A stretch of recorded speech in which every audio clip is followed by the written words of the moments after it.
चलो अभी हम करेंगे थोड़ा स्टैट्स। देख लो बच्चों, ये तो सारे देख लो, जिस का पेपर मत करना बट वैसे देख लो। स्टैट्स है क्या?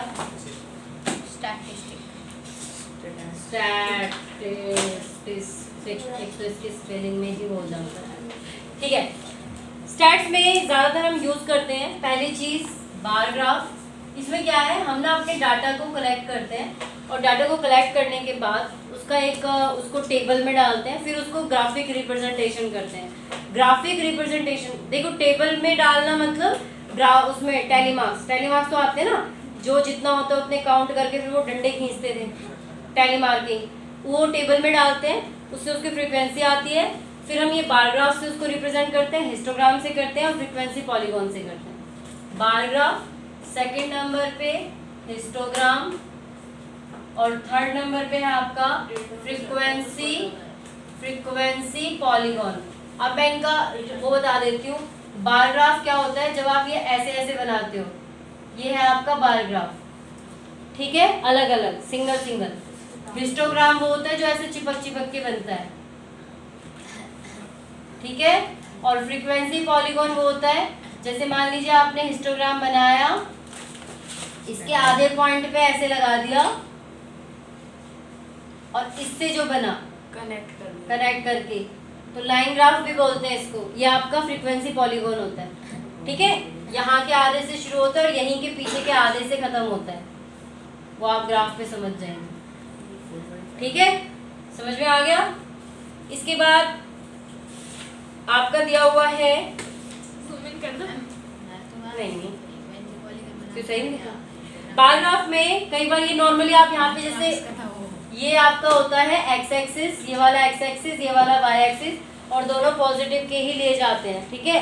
यहाँ आपका 0 रहता है। अगर मान लीजिए यहाँ पे आपका 900 से शुरू है, 900, 1000, 1100, आप ये देखिए इनका डिस्टेंस बराबर है 100 का, लेकिन यहाँ डिस्टेंस बराबर नहीं है, तो यहाँ आपको ऐसे लगाना पड़ता है, लाइन को तोड़ना पड़ता है, इसको हम किंक कहते हैं। ऐसा हम एक्स एक्सिस पे भी कर सकते हैं, वाई एक्सिस पे भी कर सकते हैं, ठीक है। बात समझ में आ गई? तो थर्मोमीटर में होता है ना। किसमें? थर्मामीटर में। हाँ। अब जब आप किंक में हिस्टोग्राम बनाएंगे, तो जैसे यहाँ मैंने हिस्टोग्राम बोला आपको चिपका के बनाना है ना, लेकिन किंक जहाँ पे होगा वहाँ पे हिस्टोग्राम ऐसे चिपक के नहीं बनता, फिर ऐसे बनता है, यहाँ का एरिया छोड़ के, ठीक है, समझ में आया? वही आ रहे हैं, धीरे धीरे उसी पे आ रहे हैं। अब मैंने आपको बताया कि इनकी विड्थ जो है ये हमेशा इक्वल होती है ना, लेकिन कई बार क्वेश्चन में वो इक्वल नहीं दी होती। देखो ये ड्रॉ करना तो सबको ही आता है, इसलिए मैं पूरा बता नहीं रही हूँ, लेकिन यहाँ पे मैं एक क्वेश्चन बता रही हूँ जिसमें उसकी जो विड्थ है वो इक्वल नहीं दी हुई। तो जब इक्वल नहीं दी होगी तो आपको वो इक्वल करनी पड़ेगी। इक्वल कैसे करेंगे आप? मैं यहाँ लिख देती हूँ मार्क्स 0 से 20, 20 से 30, 30 से 40, अरे ये तो इक्वल वाली है,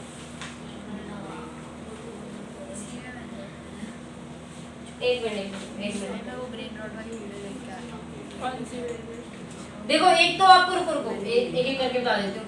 एक तो आपकी ऐसे है 20 से 29 और 30 से 39, 40 से 49। अब क्या ये इक्वल है? कंटिन्यूएशन में नहीं है, तो इसको आपको कंटिन्यूएशन में करना पड़ेगा। एक आधा प्लस करना। जी हाँ, आपको इनका डिफरेंस देखना है। इनका डिफरेंस कितना है? 1 से 30। 1 का आधा कितना हुआ? 0.5। आपको इसमें 0.5 को माइनस करना है और इसमें 0.5 को प्लस करना है, तो आपका बनेगा 19.5 माइनस 29.5, 29.5 माइनस 39.5, 39.5 माइनस अरे डैश, सॉरी, जी हाँ, लेफ्ट साइड में माइनस, राइट साइड में प्लस, ठीक है। तो कंटिन्यूएशन में बनाना पड़ेगा। एक तो ये वाला था पॉइंट वाला, एक आपका कंटिन्यूएशन में आएगा जब आपकी वो इक्वल ना दिए हो। कैसे? बीच में गैप। हाँ, बीच में गैप इक्वल ना हो तो उसको हमें इक्वल बनाना पड़ता है। कैसे इक्वल बनाएंगे? मैं पहले मार्क्स लिख देती हूँ। 0 से 20, 20 से 30, 30 से 40, 40 से 50, 50 से 60, 60 से 70, 70 एंड अबव दिया हुआ है, यानी कि 100 तक है टोटल हमारा। क्वेश्चन आंसर दिया हुआ है 70 से 100। अब आप देखेंगे बाकी तो यहाँ 20 का गैप है, यहाँ 10 का गैप है, यहाँ 10 का गैप है। तो सबसे पहले हम विड्थ लिखेंगे इसकी। किसी भी क्लास की विड्थ क्या होती है? विड्थ ऑफ क्लास, जो इनके बीच का डिस्टेंस होता है, मतलब 0 से लेके 20 डिफरेंस होता है, तो इसमें 20 का डिफरेंस है, यही इसकी विड्थ है। तो विड्थ निकालते हैं upper class minus lower class. ये अपर क्लास होती है और ये वाली लोअर क्लास होती है। लोअर क्लास का ये जो क्लास साइज होते हैं, तो ये अपर होता है, ये लोअर होता है। इधर भी डिस्क्रिमिनेशन हो रहा है, है इधर भी डिस्क्रिमिनेशन। मम्मी अब उसको इक्वल कर सुन लो, सकती सुन लो। है। विड्थ है, क्लास साइज पता चल गया, ठीक है। विड्थ कितनी है? यहाँ पे कितनी विड्थ है? 20, यहाँ पे 10, 10, 10, 10, 10 और 30। अब देखिए हमारी विड्थ एक जैसी नहीं है, किंग लगा दे। तो अभी नहीं किंग नहीं लगाएंगे। क्यों बेटा? किंग तब लगाते हैं जब 0 से, जैसे यहाँ डायरेक्टली मैंने पहले वाले में 30 लिया था, 30 से 40, 40 से 50। तो जब आप स्टार्टिंग यहाँ पे बनाओगे तो यहाँ पे 30 से स्टार्ट करोगे, नहीं तो आप 0, 10, 20, 30 और अपना हिस्टोग्राम यहाँ से स्टार्ट करोगे। तो कई बार जो 900, 1000 ऐसा वाला दिया होता है, तो उसको हम इतनी दूर तक कहाँ तक लेके जाएंगे, इसीलिए हम किंग लगा देते हैं कि हम लाइन को तोड़ रहे हैं, 910 से शुरू कर रहे हैं, ठीक है। इसका आपको लेंथ ऑफ रेक्टेंगल को इक्वल करने के लिए लेंथ ऑफ रेक्टेंगल लिखेंगे, और हम इसको कैसे निकालेंगे?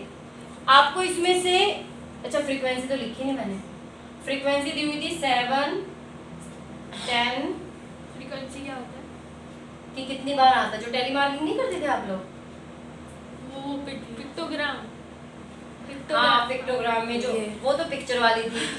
फ्रीक्वेंसी मतलब कि 0 से 20 तक में वो काउंटिंग नहीं करते थे, 20 को छोड़ के 19 तक वो काउंट करते थे, काउंट करके फिर वो डंडे लगा के मल्टीप्लाई कि करते ये डाटा कितनी बार आता है, हाँ मुझे लगा के काटते थे। पिक्टोग्राम। उसको 7 मतलब इसमें 0 से 20 तक, 0 से 19 तक की 20 7 बार आ रही है, 20 से 29 तक 10 बार आ रही है, ये फ्रीक्वेंसी होती है। क्या आ रही है? नंबर्स 1 2 3 4 5 6 7 8 9 10। 7 लोग के 20 नंबर आए हैं, 20। नहीं। हाँ।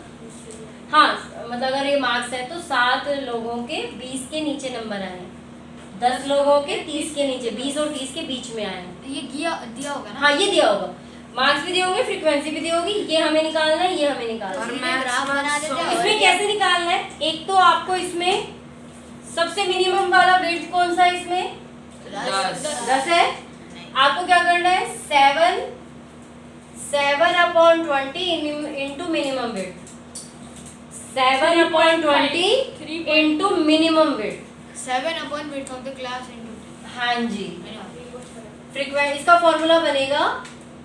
फॉर्मूला बनेगा, फ्रीक्वेंसी अपॉन में विड्थ ऑफ